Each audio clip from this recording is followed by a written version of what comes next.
Bonjour chers internautes, aujourd'hui nous allons parler d'un sujet spécial qui mérite beaucoup de réflexion. Que prévoit Macky Sall après son coup d'État institutionnel?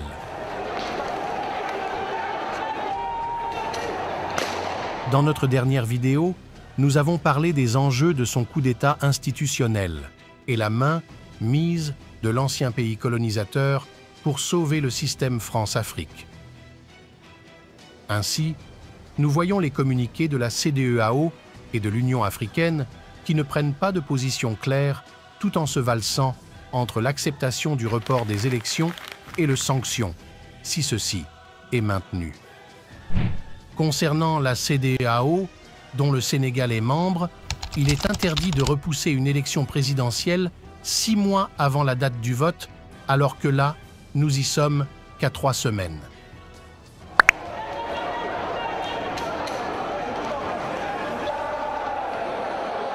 Maintenant, avec les tensions qui s'enflamment et la perte de crédibilité au niveau de l'international, Macky Sall tente de se justifier pour montrer qu'il veut sauver la démocratie et permettre que la commission d'enquête parlementaire posée par le PDS puisse suivre son cours, mais à quoi cela peut-il justifier un report?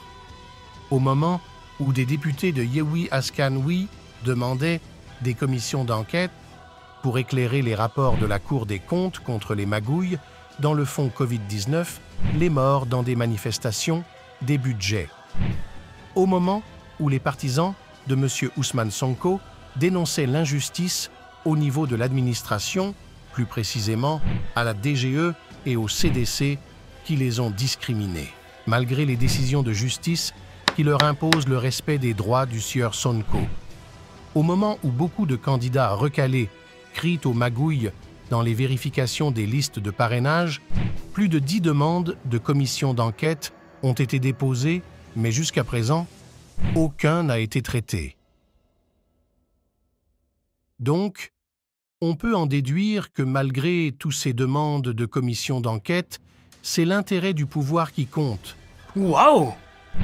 Il faut savoir, ici, que les députés de la coalition au pouvoir sont les majorités à l'Assemblée nationale et donc tout projet de loi déposé par le pouvoir exécutif passe facilement.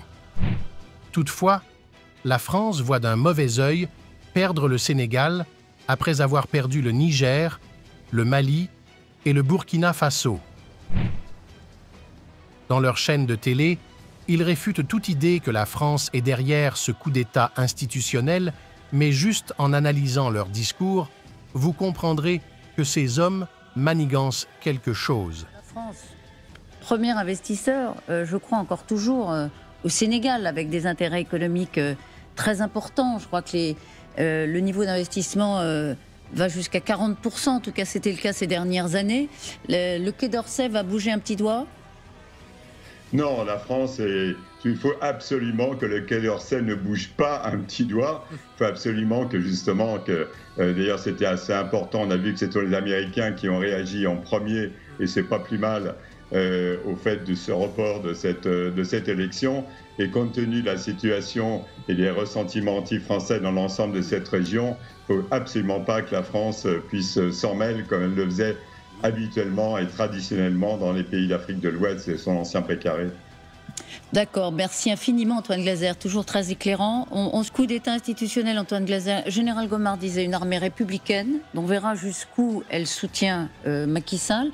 Par ailleurs, il a derrière lui à peu près tous les organes de pouvoir, à votre avis?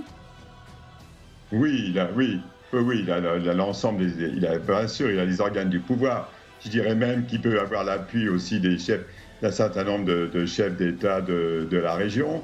Les Occidentaux sont bien évidemment aussi sont derrière lui parce qu'ils craignent vraiment l'arrivée au pouvoir de Ousmane Sonko, qui serait un tremblement de terre autant que les putschs, même si Ousmane Sonko n'est pas militaire, mais ça serait un tremblement de terre autant que les putschs qui ont eu lieu au Burkina Faso, au Mali et au Niger. Pardon, Antoine Glaser. Pourquoi Sonko est à ce point redouté?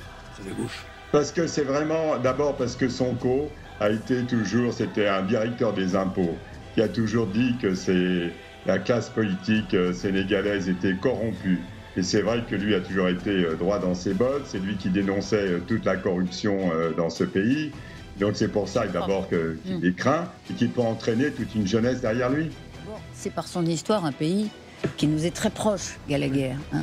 Et encore aujourd'hui par l'économie. Et c'est surtout, et vous l'avez très bien rappelé dans votre introduction, un véritable pôle de stabilité, puisque depuis l'instauration du régime présidentiel en 1963, c'est l'un des rares pays du continent à n'avoir jamais connu de coup d'État. C'est-à-dire que les transitions se sont faites de manière démocratique et pacifique.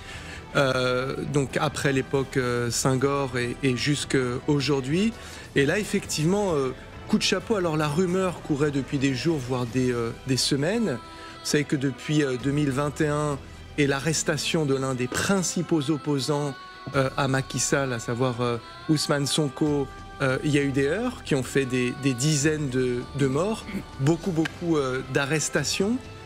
Et désormais, voilà, avec ce décret qui abroge la convocation du corps électoral qui était prévu, vous l'avez rappelé, le 25 février, le pays, qui encore une fois, et vous l'avez très bien dit, est un pôle de stabilité, on est tenté de dire un pôle de stabilité, est plongé dans un grand moment d'incertitude. Alors Gomard parlait du G5 Sahel, qui est une institution voulue par la France, qui est mourante. Quand le G5 Sahel, regardez ce qui est en train de se passer. Il ne reste plus que 2 membres dans le G5 Sahel qui va très bientôt être dissous. Il ne reste plus que la Mauritanie et le Tchad. Rappelez-vous l'expression qui avait été employée par le président français au moment des événements à Niamey au Niger, qui avait parlé d'une épidémie dans la région. Et finalement, c'est ça que tout le monde a à l'esprit en ce moment en regardant ce qu'est en train de faire Macky Sall et qui est décrit par ses opposants comme un coup d'État institutionnel. C'est quelque part une continuité, alors comparaison n'est pas raison, mais regardez Bamako au Mali, Ouagadougou au Burkina, Niamey au Niger. Et aujourd'hui, et tout le monde se posait la question, est-ce que ça va être le Tchad, le prochain ? Et finalement, là, c'est pas les militaires. Et moi, je serais très curieux de savoir le regard qu'Antoine Glaser porte sur l'éventuelle réaction des militaires que connaît bien le général Gomard dans cette situation de forte instabilité et d'incertitude démocratique. En tout cas, moi, je ne sais pas. Voilà. Non, je pense que tant que l'armée et la gendarmerie soutiendront Macky Sall, il restera. Le jour où, effectivement, cette armée qui est très républicaine, en effet, ne portera plus son soutien à Macky Sall, à ce moment-là, effectivement, il risque d'être renversé. Et je pense que la position de l'armée et la gendarmerie va être très importante à suivre. La complicité de la France dans la répression, puisque c'est la France qui fournit, en tout cas des entreprises françaises, mais avec l'accord de Paris, puisqu'ils ne peuvent pas faire autrement, le matériel de répression. Vous avez des grenades assourdissantes ou des grenades de désencerclement, qu'on appelle des GLI F4 dans le langage, dans le jargon sécuritaire. Ces GLI F4, la France était le dernier pays en Europe à les utiliser. Tous les autres pays les avaient interdits. Ils ont été utilisés pendant la répression des Gilets jaunes. Ça a fait des mutilés, des blessés. Donc la France a fini par les interdire en 2020. Mais aujourd'hui, ces grenades-là, moi j'ai pu le constater pendant les manifestations, sont encore utilisées. Ce sont les mêmes. Oui, ce sont les mêmes. Ce sont des armes de guerre, elles sont fournies par l'entreprise Alcetex. Et dans ces grenades-là, il y a 25 grammes de TNT. Donc évidemment, quand ça explose, si vous êtes trop près ou si votre pied est à côté, vous risquez. Vous risquez d'être mutilé. Pareil pour la fourniture des lanceurs, les lanceurs de balles de défense. Pareil pour la fourniture des blindés qui sont fournis par la société Arcus. Vous savez, si vous circulez dans Dakar, les blindés là tout neufs aux armes de la gendarmerie sénégalaise, c'est la France qui les fournit. Donc oui, on a une responsabilité dans ce qui se passe au Sénégal. On a une responsabilité dans tous les morts qu'il y a eu dans les manifestations depuis mars 2021. La France ne dénonce pas assez ou n'exige pas directement à Macky Sall de respecter le calendrier électoral, mais il prévient comme un neutre, ce qui n'est pas du tout l'attitude de la France. Sachant que Macky Sall n'est plus légitime au pouvoir, ainsi que tous ses partisans détestés par le peuple, la France ne peut-il pas se fier sur Karim Wade, comme l'explique Nathalie Yamb, ou faire le coup du Gabon, un sans gagne sans perte? Oui, mon rôle en tant que président de la République, pour le temps qu'il me reste à la tête de l'État, c'est de toujours tendre la main et de dire aux acteurs politiques, faites attention. Faites attention. Parce que nous ne sommes pas seuls sur la scène. Et si les politiques ne sont pas capables de s'entendre sur l'essentiel, d'autres forces organisées le feront à leur place. Et là, ils perdront tous. Le pays avec. Nous ne sommes pas seuls. Des forces organisées le feront à leur place et là, ils perdront tous. Un président qui dit cela à son peuple, c'est gros. Monsieur Macky Sall, êtes-vous en train de nous menacer? Acceptez le coup et venez dialoguer, sinon des forces organisées feront l'affaire, des mots d'une gravité extrême qui sort de la bouche d'un président. C'est grave ce qui se passe en Afrique. Même Satan est étonné, subhanallah. Cher peuple sénégalais, au lieu de se divertir, d'aller au concert, au combat de lutte, alors que l'histoire de votre nation est en train de sombrer, veuillez vous éveiller et participer à la lutte pour la démocratie, car c'est le destin du Sénégal qui est en jeu. Tout le monde sait maintenant le double jeu de la France, tant qu'elle prévient, sans dénoncer, avec fermeté, l'affaire est louche. Car, nous le savons bien, la France ne sait danser qu'avec les deux jambes, mais pas une à la fois. Et je préviens ici, non pas seulement à Macky Sall, mais à tous les partisans du système France-Afrique, que pour sauvegarder ses intérêts, la France est prête à sacrifier même ses amis les plus loyaux. Mieux vaut penser d'abord à l'intérêt de votre pays, car au moins, mourrez avec honneur en étant du bon côté de l'histoire. Sur ce, nous vous disons à bientôt.